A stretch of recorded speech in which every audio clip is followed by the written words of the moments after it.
Allohga qasamki, Allohdan boshqa mehribonroq va rahimliroq zot yo'qdir.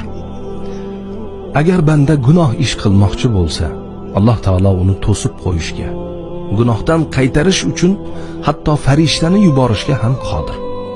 Ammo Alloh taolo bandasiga ixtiyor bergan. Lekin inson gunohga qo'l ursa ham, mehribon Alloh taolo bandasining gunohini hech kimga bildirmay berkitadi. Alloh taolo bandasi gunoh qilganidan keyin ham unga mehribonlik qiladi. Bandasini tavba qilishga, gunohdan qaytishga chaqiradi.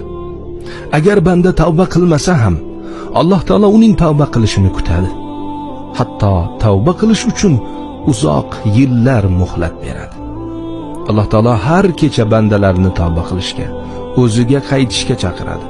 Alloh taolo bandalarining kunduzi qilgan gunohlarini kechirish uchun kechalari tavba qilishga, kechalari qilgan gunohlarini kechirish uchun kunduzi tavba qilishga chaqiradi. Ya'ni Alloh taolo hamisha tavba qilganlarning tavbalarini qabul etadi, gunohlarini kechiradi. Alloh taolo nihoyatda mehribon va ulug' zotdir. Agar banda tavba qilsa, Alloh bandasining xursandligidan ham ko'ra ko'proq xursand bo'ladi. Subhanalloh. Alloh taolo behojat zotdir. U bandalariga muhtoj emas, ammo tavba qiluvchi va o'ziga qaytuvchi bandalarini juda yaxshi ko'radi.